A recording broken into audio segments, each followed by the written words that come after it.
Now, I'm very pleased now to welcome the Minister. How do you sum up Richard Bruton? Well, I would like to try and do it this way, Minister. He spent 24 years, by memory, 25 years in the whole area of jobs, enterprise, innovation, etc., etc. He did get these ministries, and when he was appointed as a repeat version, they changed the name of the ministry. But generally speaking, I think that 25 years generally qualifies those areas. And of course, he acted as deputy leader to Fine Gael for some nearly 10 years in the first decade of the century. And I think a very interesting appointment that was made in 2016 when he was appointed Minister of Education. And I think, although I come from the business world, I wouldn't like to emphasize this too much, but I think he's really got on with the job and taken some of the disciplines which are necessary to be taken sometimes outside the public service, with due respects, and got on with some of the issues which are there. And it's quite a short period, 2 years, to have got on with the work he's doing, and is more to do. But he's been an inspiring Minister for Education. I think he does serve us very well. Just also, I think, Minister, you'd appreciate that this is an opportunity for you to talk to parents. And these parents come on a Saturday, like yourself. They come along and listen to what's going on and are very interested, full house. Same amount of people here this afternoon as there was this morning, and they want to hear what you've got to say. And it is important that, as parents, we recognise what the Minister of Education is doing, and also for him to hear some of the feedback from yourselves. So I'd like to now introduce the Minister, Richard Bruton.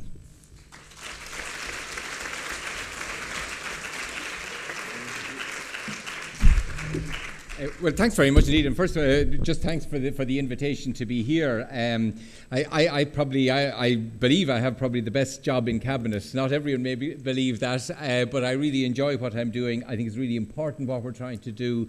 As someone said to me, you know, we're trying to navigate the future, and that's, I think, the strength of what, you know, laying foundations and seeking to reform in education is. I'd just like to, first of all, acknowledge the hugely important role that the National Parents Council and parents in particular play in shaping the future direction of our education system. I think anyway, I lead, I suppose, effectively a very important part of the public service, but our ambition for any part of the public service must be one that is open, responsive, that works to high standards, that serves the clients to really the very best of our ability, that's always looking at ourselves to see how we can do better, that's open to the views and feedback and works with others to achieve the very best. That's the sort of public service that I think everyone aspires to, and it's certainly throughout my period in looking at very many ministries, and I have been responsible, albeit in opposition. I think that's the most enduring thing. We must set very high expectations for our public servants, and we must have people wanting to come in and work in an organisation that works to really high standards. And that's what I believe about education, as I do about every other sector.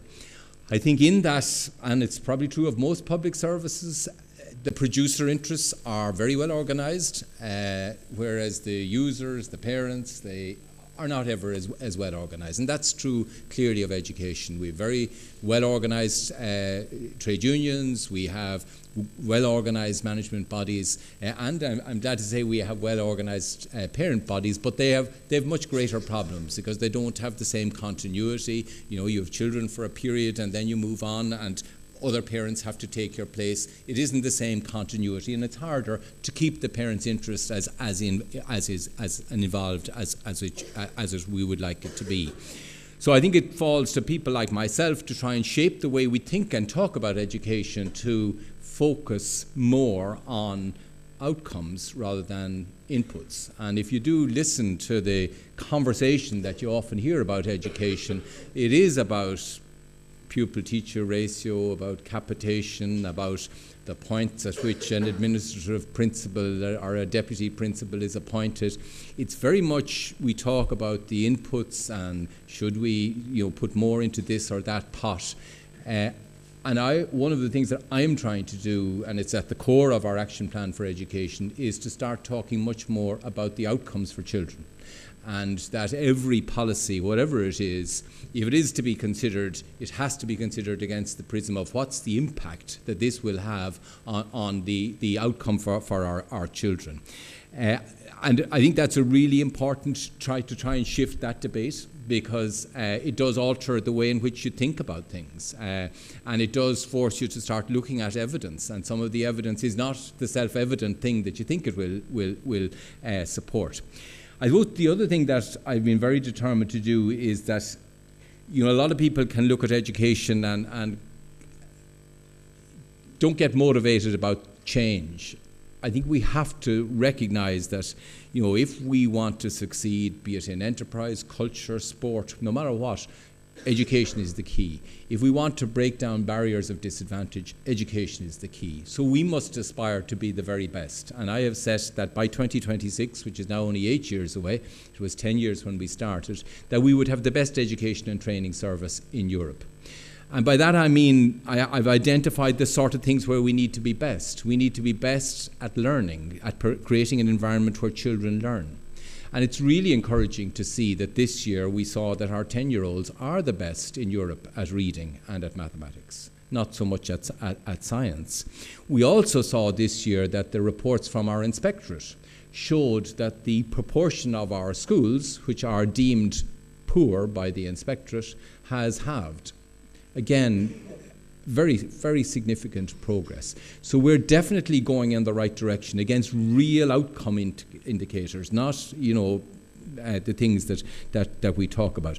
And being the best at learning means something we need to be continually looking at, the challenges and the changes and opportunities there are in learning. So be it embracing digital, looking at new subjects, changing the way we learn, and at primary level we're going through now changing the way we teach language, changing the way we teach mathematics, changing the way in which the primary curriculum is broken down, with the early years more associated to play and the later years more associated to curriculum. We're going through a big process of change, and all of it is based on international evidence that this will help our kids learn better. And you do hear the hue and cry saying, don't load the schools with more stuff. I step back and take a breath when I hear that, because really, if the evidence shows that we need to change, we have to respond to it. Like someone said recently, the only certainty about change is that it's proceeding more slowly today than it will be in the future. We can't step off and say, well, let's slow all that down and not look at the opportunities for improvement. So we have to find, and it's a big challenge for our department, a way of helping schools, which are largely, independent and feel sometimes isolated without support, how we support them to embrace the change we want to happen. The second thing that we want to be best at is best at tackling disadvantage.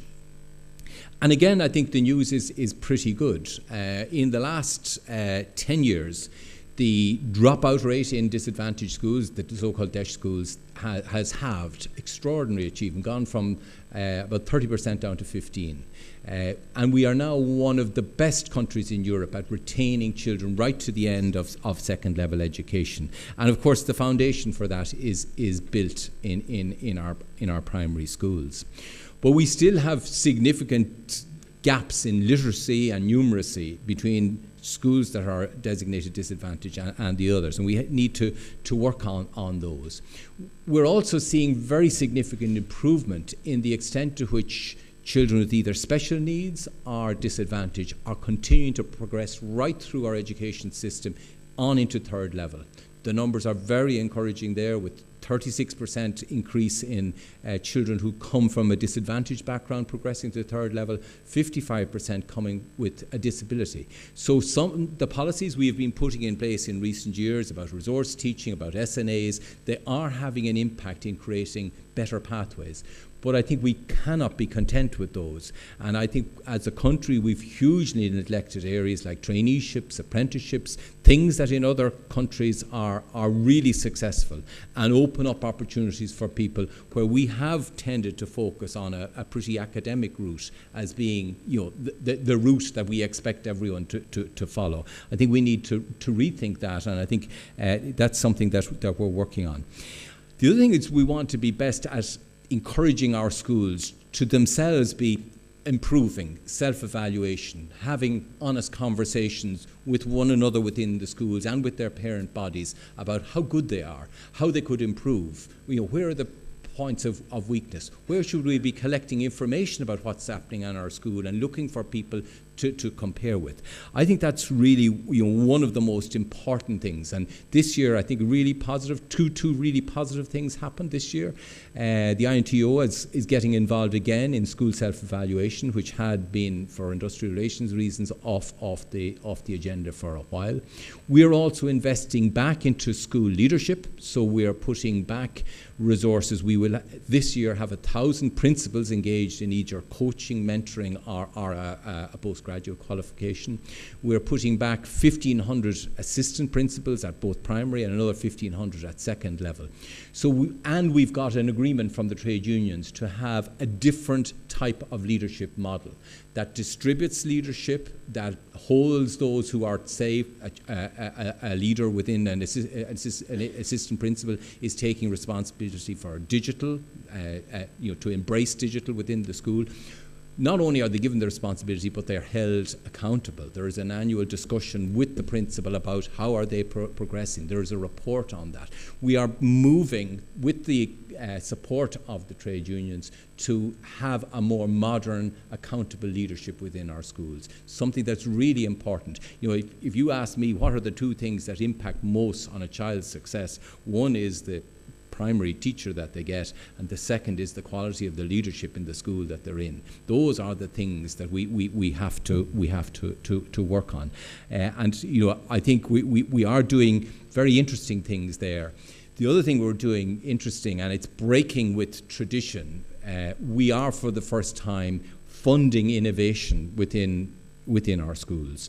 This year I will have 1,000 schools out of 4,000 engaged in some sort of a cluster where they are seeking to innovate with other schools in the way they deliver whatever the chosen area. So we have clusters in DESH, we have creative clusters with the support of the Arts Council, we have digital clusters, we have clusters who are at second level introducing PE as an exam subject.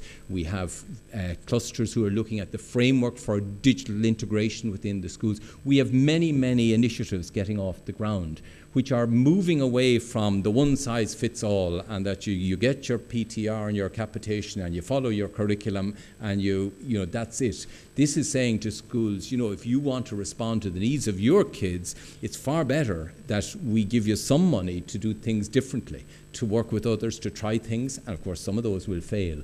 But that's something that I want to see more of, and I want to see the notion of schools developing their own distinctive policies, responding to their own school self-evaluation plan. That's something that the state needs to get much more involved in supporting. And I think over time, while at the moment we're doing clusters and we're I suppose, we're trying to launch a whole lot of initiatives, over time I think we need to ensure that those initiatives, I think I remember a good analogy, and it was in the technology area, where people talked about research initiatives, and we were like a shipbuilding yard. We were launching a whole lot of little boats to go out, but what we needed to do was over time move from launching boats to having an admiralty, where there's this greater sense of purpose and direction and shape to what we're doing, so that we're encouraging innovation within a structured area. And I think that's probably, it certainly won't be delivered quickly, but I think the idea that we support schools to innovate, as well as just saying, here's your curriculum, here's your circulars, here's your PTR, I think that's something that we need to embrace. And some of those that we're taking the initiative this year are really interesting. I'm sure many of you who have children with special needs, we will have 150 schools, and mixture of schools and preschools, having a speech and language service embedded within education. So for the first time ever, there will be both speech and language and occupational therapy available within these pilot schools. So that between sessions, when maybe a speech and language therapy session, they're often long distances apart, the SNA and the school will be able to work with the speech and language therapist to build the capacity of those children between times, between these sessions. We believe that this can be much more impactful as we go along. And I'd say, just to say, on the funding front, we have had some significant successes, and I suppose I should mention them, because I suppose if I don't mention them, no one else is likely to. But we did reduce this year we have 100 extra schools, either extra or upgraded in DESH. We reduced the pupil-teacher ratio. We have 1,000 extra SNAs. We will have over 3 budgets. We'll have 6,000 extra teachers, a lot of them focused in areas of special need, children resource teaching. We have introduced from last September a new way of allocating resource teaching that is much more, I think, child-centred than the one that it replaced. So there is money is being put back from, thank goodness, the economic success we're enjoying. Money is going back into education in very significant amounts. The fourth area just mentioned about how we want to be best is that we do want to be best in responding to the changing needs and expectations of citizens. And I just heard Paul talking about citizens and the importance of parents as a citizen and how we need to do that. And we need to make sure there are fewer barriers, that there's more information, that there's more shared decision making, more consultation. And we are doing that in a number of ways. We have just got through the Dáil a new admissions bill, which I think, there's a significant important landmarks in that admissions bill. For the first time, there will be an obligation to publish admissions policy, and that it clearly states that the policy is non-discriminatory, particularly in relation to admission children with special needs and other areas of sexual orientation and so on, that the policy must be non-discriminatory. We're banning waiting lists, we're banning fees. These are things that can militate against people getting an opportunity to participate on a fair way. We are giving powers to the NCSE in the case of children with special needs, and TUSLA in the case of children with experiencing other difficulties that are causing them perhaps to drop out of school, to designate a school that should take those children. That's a new power to designate. We're also giving the NCSE the power to designate a school that should open a special needs unit, should that be needed. That involves the ministerial power being involved. I think importantly also we're removing religion as a criterion for selection in the vast majority of schools. So religion in future will only, a child of a minority religion, it will be possible for a school of a minority religion to give priority in access to a child of that our ethos who is seeking to get access to it. And the reason we're doing that is that we believe that we need to protect the diversity of minority religion schools. Only one in every 20 schools is a minority religion school. If we didn't give some protection to those schools, they would be effectively overrun by people who don't share that ethos, and that we would lose something of the diversity and of our education system. So we're protecting that, but for many people who are of no faith and don't want their children raised in the faith, for all but 19 out of the other 19 out of every 20 school, there will be no religion won't be used. So it won't be used in Catholic schools, it won't be used in multi-denominational or non-denominational schools. Now people may say, well, is that not unfair to Catholics? I don't believe it is, and the reason I don't believe it is that we have a situation that 18 out of every 20 primary schools is Catholic. So there isn't going to be a situation that a Catholic parent doesn't have the option of finding a school of a Catholic ethos. So that is it's an important piece of legislation. We're also hope to publish within this session, before the end of July, a Parents and Students Charter, which will set out obligations of schools to share information with parents, to sit down with parents and students in developing the charter itself, in sharing with parents complaint procedures that are seen to be transparent and fair. So this is embracing much more openly and with a legislative base parents as a real partner and students in the development of our education. Another area where we're seeking to respond to the changing Ireland and changing expectations is we've just started a new process to try and encourage transfer of patronage from some of those, I suppose 18 out of every 20 schools that are Roman Catholic, to create the opportunity that some of those can transfer in patronage to a multi-denominational or a non-denominational patron.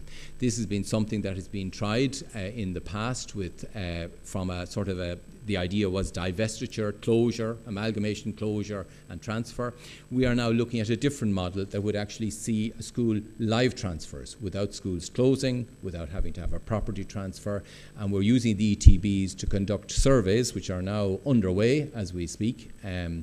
They are underway to identify one in each of those ETB areas, so 16 in all, an area to see is there an appetite among parents of preschool children to have a patron other than the ones that are available, and that we will then have a procedure to sit down with the majority patron to seek to develop a transfer. Now, the Catholic Church in principle is behind this, but it's proved difficulty to move from the agreement in principle to agreement in practice for all sorts of reasons. So we're trying this new approach, and we hope it will help. I'm really a strong believer that what we in the department need to do is to facilitate parents to have their wishes fulfilled. The Constitution says parents are our primary educator.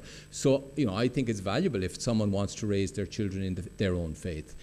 But equally, it's valuable if someone doesn't and wants to see each parent's wishes should be respected. And our job is to try to facilitate them to the maximum extent possible. I think I heard Paul mention some of the challenges that are there, such as internet safety, and we don't have the solution to this in Marlborough Street. There isn't some fantastic template as to how we should use mobile phones, whether mobile phones should or shouldn't be in the classroom, what protocols should cover them. We do have some very good practice tips from WebWise and good use strategies, but we have asked schools to consult with parents to see what is the best way for their school community. And I know a school in Kerry has decided that they will have a ban, and that parents and schools together are going to exercise that, and it does mean a choice that they're making. But I don't think it is something that Marlborough Street can tell others how they should deal with this. So we are openly consulting, and we want to see decisions come up from the ground. We're also introducing a new focus on well-being, which I think is a huge concern within our communities, and a new framework will be published very soon to support schools in implementing well-being strategies in their schools. And the final thing I'll say before I sit down is just looking to the future. We have in the National Development Plan sketched out what I think is a really exciting capital plan for education. For the first time, education will be the largest department, bar none, in terms of accessing capital resources to be invested over the next 10 years. 12 billion has been set aside. That would, represent, for schools it'll be 8.8 billion, and that would represent nearly double what was spent in the previous 10 years. So this is a very significant commitment. It will allow us, and you've seen build new schools. We've announced patronage plans for 42 new schools, but it will also allow us to look at all of our schools that were built before 2008, 10 years and over, and have a deep refurbishment of those, an upgrade of facilities in many respects. So we are, as a government, recognising that we need to now make sure that our hard-won recovery is channeled, the resources being generated by that are channeled back into really setting our education system on a firm footing for the coming years. So that's something that we have also published our plans in relation to. So I leave it at that. I think we're, as a panel, we're all being subjected to some scrutiny now. So I look forward to any questions that are directed towards me. Thank you.